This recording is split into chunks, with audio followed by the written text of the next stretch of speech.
করে আমাদেরকে সামনে এগিয়ে যেতে হবে। যারা এটা সম্ভব করেছে, যে তরুণ সমাজ,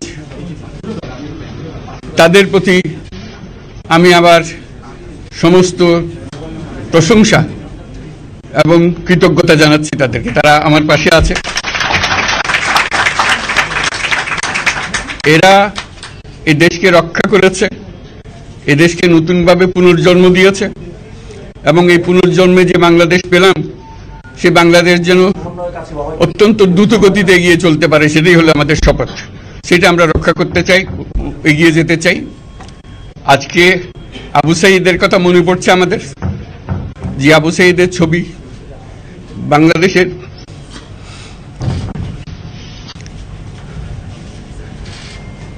প্রতিটি মানুষের মনে গেঁথে আছে, এটা কেউ বলতে পারবে না।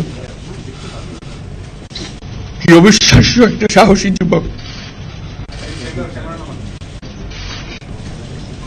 বন্দুকের সামনে দাঁড়িয়ে আছে, এবং তারপরে থেকে কোন যুবক, কোন যুবতী আর হার মানে নাই, সামনে গিয়ে আছে এবং বলছে যত গুলি মারো, মারতে পারো। শপথ আমাদের যে প্রতিজ্ঞা, যে আমাদেরকে এটা করতে হবে, ঘরে ঘরে পৌঁছাতে হবে। মানুষ যেন জানে যে বাংলাদেশ স্বাধীন হওয়ার অর্থ হলো তার নিজের পরিবর্তন, ব্যক্তির পরিবর্তন, সুযোগের পরিবর্তন, তার ছেলে মেয়ের ভবিষ্যতের পরিবর্তন।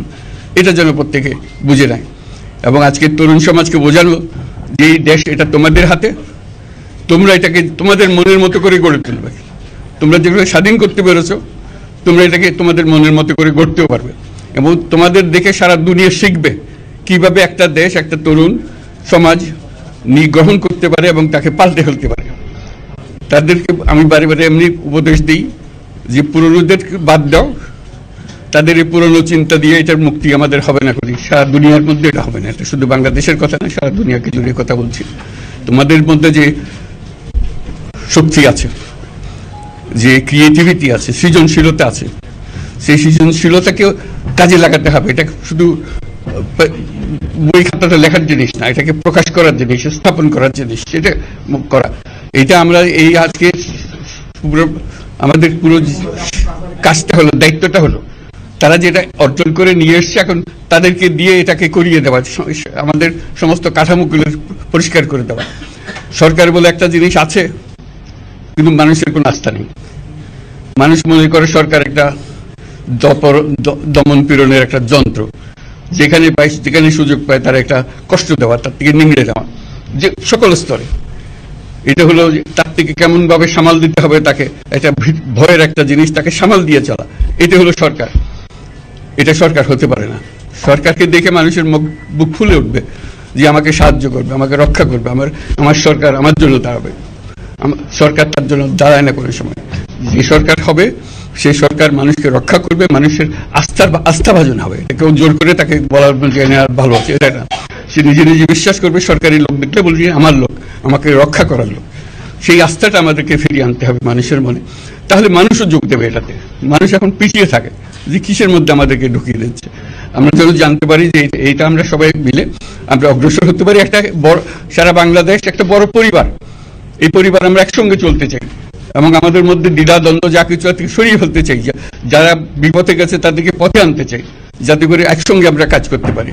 এর মধ্যে আমরা শুনলাম, আসার পথে শুনে আসছি যে এখানে আইন শৃঙ্খলার ব্যাঘাত হচ্ছে, মানুষকে আক্রমণ করছে, ঘরবাড়ি জ্বালিয়ে দিচ্ছে, সম্পদ জ্বালিয়ে নষ্ট করছে, চুরি করছে, দিয়ে যাচ্ছে, অফিস আদালতে আক্রমণ করছে, সংখ্যালঘুদের উপর আক্রমণ করছে, হিন্দু, বৌদ্ধ, খ্রিস্টান, আহমদিয়া সবার উপর আক্রমণ করছে। এগুলো হলো ষড়যন্ত্রের অংশ। এগুলো আমাদের বিষয় না। আমাদের কাজ হলো এটাকে রক্ষা করা, সবাইকে রক্ষা করা। এটাকে প্রতিটি মানুষকে, প্রতিটি মানুষ আমাদের ভাই, আমাদের বোন, তাদেরকে রক্ষা করা, এবং আমাদের একটা শৃঙ্খলা ফিরিয়ে আসা। বিশৃঙ্খলা, সহিংসতা এগুলো হলো অগ্রগতির বড় শত্রু। আমাদের যে যাত্রা শুরু হলো, সেই যাত্রার শত্রু। এই শত্রুকে যাতে রোধ করা যায়, তাদেরকে বুঝিয়ে শুনিয়ে হোক, তাদেরকে আইন শৃঙ্খলার হাতে দিয়ে হোক, এটা বোঝাতে হবে। তাকে মেরে পেটে এটা ঠিক না। আইন শৃঙ্খলা নিজের হাতে ঠিক না। তাকে আমাদের আইন শৃঙ্খলা বাহিনী এমন হতে হবে তাদের হাতে সুপর্দ করলে আমরা নিশ্চিন্ত থাকবে তার একটা বিহিত হবে। এমনগুলো আমরা হাতে দিয়ে দিলাম, 2 টাকা দিয়ে আবার ছেড়ে দিল, এটা যেন আবার না হয়। আমাদের সেই আস্থাটা আমাদেরকে আনতে হবে। কাজে আইন শৃঙ্খলাটা এখন আমাদের প্রথম কাজ। এই আইন শৃঙ্খলা ঠিক না হওয়া পর্যন্ত এটা আমরা অগ্রসর করার জন্য পদক্ষেপ নিতে পারবো না। আপনারা আমার উপরে আস্থা রেখে আমাকে জানিয়েছেন, ছাত্ররা আমাকে আহ্বান দিয়েছে, সেটাতে আমি সাড়া দিয়েছি। দেশবাসীর কাছে আমার আবেদন, আপনারা যদি আমার উপরে বিশ্বাস রাখেন, আমার উপরে ভরসা রাখেন, তাহলে নিশ্চিত করেন যে দেশে কোনো জায়গায় কারো উপরে হামলা হবে না। এটা আমাদের প্রথম দায়িত্ব। এটা যদি আমি করতে না পারি, এটা আমার কথা যদি না শোনেন আপনারা, তাহলে আমার প্রয়োজন এখানে নাই। আমাকে বিদায় দেন, আমি আমার কাজে থাকি, সেখানে আমি ব্যস্ত থাকি।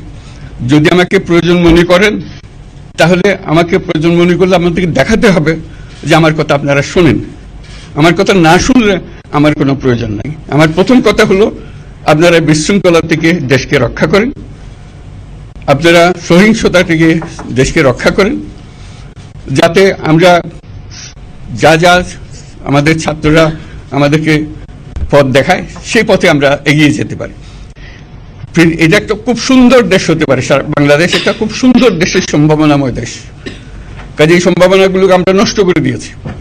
এখন আবার সেই বীজতলা আবার তৈরি করতে হবে, আবার আমাদেরকে জেগে উঠতে হবে। তারাই এই বীজতলা তৈরি করবে, তাদের হাত দিয়েই হবে, এবং তাদের দিকে আমরা তাকাবো এবং আমরা তাদের নির্দেশ মতে আমরা অগ্রসর হব। এখানে সরকারি কর্মকর্তা কর্মচারী যারা আছেন, সেনাবাহিনী, বিমান বাহিনী, নৌবাহিনী প্রধানরা যারা আছেন, তাদের প্রতি অনুরোধ, আমরা একটা পরিবার, এইটার মধ্যে যেন আমাদের গোলযোগ না হয়, আমরা একযোগে একসাথে চলতে পারি এবং আমরা তড়িৎ গতিতে একটা সুন্দর বাংলাদেশ গড়ার পথে এগিয়ে যেতে পারি। সেটাই আমার কামনা। আপনাদের সবার কাছে আবেদন, আমাদেরকে সেই সুযোগ দেন, আমরা সেই পথে আমরা যেন অগ্রসর হই, নিজে প্রশান্তি পাই। পৃথিবীর সবাই আগ্রহ করে তাকিয়ে আছে আমাদের দিকে।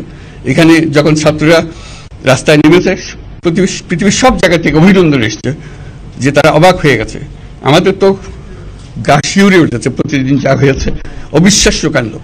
তাদেরও এটা স্পর্শ করেছে, তাদের তরুণরাও জেগে উঠছে আমাদের ছেলে মেয়েদের এই অভিজ্ঞতা থেকে, তাদের এই সংবাদ থেকে তারাও চোখ জেগে উঠেছে আমরা কি করতে পারি। কাজে আমাদের কাজ হবে এগুলো সম্পূর্ণ করা। আমরা আজকে থেকে শুরু করলাম, যেটা আশা করি আমরা দ্রুত গতিতে এগিয়ে যেতে পারব।